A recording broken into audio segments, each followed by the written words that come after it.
Ruby की जहाँ तक बात की जाए तो रूबी बेसिकली जैसे मैंने एक वीडियो में पहले आपको बताया कि ये कोरंडम की एक किस्म है, कोरंडम फैमिली से ताल्लुक़ रखता है। और इसका कलर होता है पिंक से ब्लड रेड की तरह, और इसके अंदर शेड्स आते हैं डिफरेंट।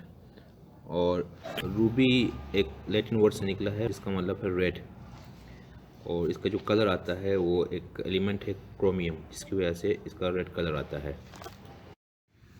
और रूबी की क्वालिटी जो है ये डिटरमिन करती है उसके कलर पे, कट पे, क्लैरिटी पे और उसके वेट पे। और एक और चीज़ मैं आपको बताता हूँ कि रूबी जो है बड़े साइज़ में आपको अवेलेबल नहीं होगा। जेम ग्रेड का रूबी 4 to 5 कैरेट बहुत बड़ा साइज़ कंसिडर किया जाएगा रूबी के अंदर। तो नॉर्मली 1 to 2 कैरेट साइज़ हैं, बहुत अच्छे साइज़ कंसिडर किए जाते हैं रूबी के अंदर बिकॉज ऑफ इट्स रेयरिटी। और रूबीज़ जो हैं बिल्कुल इसी तरह जैसे मैंने कहा कि कोरंडम फैमिली है, और इसका जो हार्डनेस है इसके अंदर 9 है, जो कि बहुत ज़्यादा ड्यूरेबल बनता है, इसको स्क्रैच रेजिस्टेंट है। और इसके अलावा इसके अंदर डिफरेंट इफ़ेक्ट्स आते हैं, लाइक स्टार इफ़ेक्ट आता है, जिसका स्टार सफ़ायर होता है, स्टार रूबीज़ भी आते हैं। और ये जो इफ़ेक्ट्स इसके आते हैं बेसिकली बिकॉज ऑफ इम्प्योरिटीज़, जिनको रूटाइल नीडल्स बोलते हैं, जो सिल्क टाइप के अंदर उसके अंदर इंक्लूजन्स आते हैं, जिससे लाइट रिफ्लेक्ट होती है और आपको स्टार्स का इफ़ेक्ट देती है इसके ऊपर। और यहाँ एक और क्वेश्चन आता है कि रूबीज़ और सफ़ायर्स के अंदर आप डिस्टिंग्विश कैसे करेंगे, क्योंकि बेसिकली एक ही फैमिली है कोरंडम फैमिली, और इसके अंदर आप इसको रूबी बोलते हैं, इसको सफ़ायर क्यों नहीं बोलते हैं, तो इसके ऊपर मैं आपको बताना चाहूँगा। ये एक काफ़ी डिबेटेबल टॉपिक है। तो नॉर्मली जो जिमोलॉजिस्ट वगैरह हैं या जो लोग ट्रेड में हैं वो इसको देखते हैं कि अगर रेड कलर की सेचुरेशन एक सर्टेन लेवल से ऊपर चली जाती है तो उसको आप रूबी में कंसिडर करते हैं, और अगर सर्टेन लेवल से नीचे आ जाती है तो इसको आप सफ़ायर में कंसिडर करते हैं। तो ये एक सब्जेक्टिव टॉपिक है। जहाँ तक इनकी ओरिजिन्स का ताल्लुक़ है कि रूबी कहाँ कहाँ पाई जाती है, सो अगेन पाकिस्तान में पाई जाती है हुंदा साइड पे, जैसे कि एक वीडियो में पहले मैं आपको जिक्र किया। मडगास्कर में इसके डिपॉजिट्स हैं, नेपाल में हैं, ताजिकिस्तान में हैं, तंजानिया में हैं, वियतनाम हैं। और करंटली मार्केट के अंदर जो सबसे ज़्यादा रूबी की को पसंद किया जाता है जिस ओरिजिन से, वो आपका मोज़म्बिक है। बट अगेन जो जेम ग्रेड के जो रूबीज़ हैं जो हाईली प्राइस्ड अभी तक रहे हैं मार्केट के अंदर, वो आपके बर्मा के रहे हैं। और बर्मा के अंदर भी स्पेसिफिकली मोगोक वैली के अंदर से, जो मोगोक के अंदर जो माइंस हैं, वो रूबीज़ मोस्ट प्राइस कंसिडर किए जाते हैं मार्केट के अंदर। इसमें एक और इंटरेस्टिंग चीज़ मैं आपको बताता जाऊँ कि रूबी जो है बहुत पुराना स्टोन है।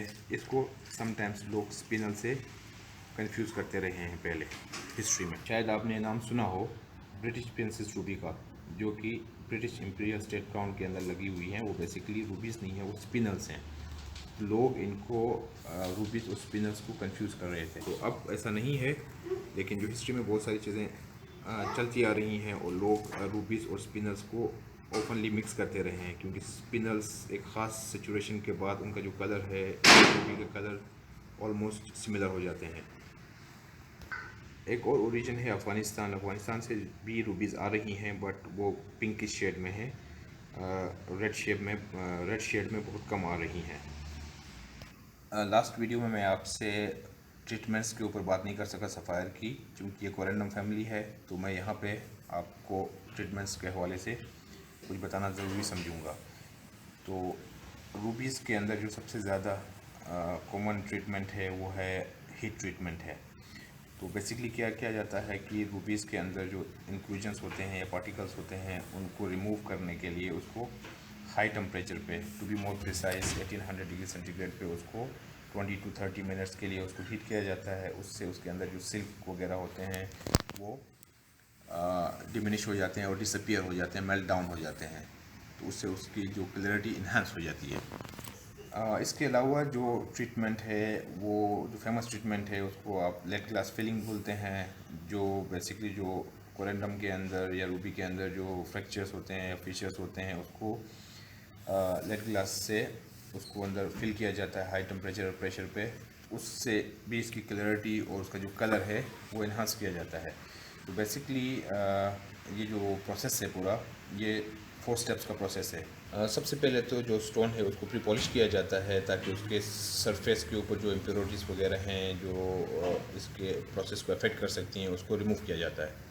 सेकेंडली जो उसका जो सरफेस पॉलिशिंग के बाद सेकंड जो स्टेप आता है उसको हाइड्रोजन फ्लोराइड से उसको हाइड्रोजन फ्लोराइड एक केमिकल है जिससे उसको साफ़ किया जाता है ताकि वो साफ़ हो जाए।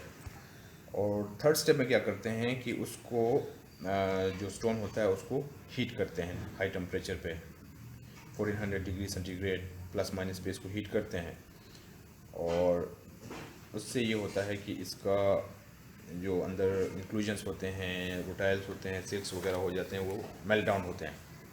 जो इसका फोर्थ और लास्ट स्टेप होता है उसमें क्या करते हैं, इसको एक इलेक्ट्रिकल ओवन में डालते हैं डिफरेंट एडिटिव्स के साथ, केमिकल्स के साथ, और इसको हीट किया जाता है अगेन 900 डिग्री सेंटीग्रेड पे फॉर 1 आवर और 2 आवर। लेकिन ये एक ऑक्सीडाइजिंग एटमॉस्फेयर के अंदर इसको किया जाता है, जिससे क्या होता है कि तो इससे जो इसके जो केमिकल्स उन्होंने ऐड किए होते हैं वो इसके फीचर्स के अंदर जाके इसको फिल करते हैं और इसका कलर जो है बहुत काफ़ी हद तक इसको इम्प्रूव करता है।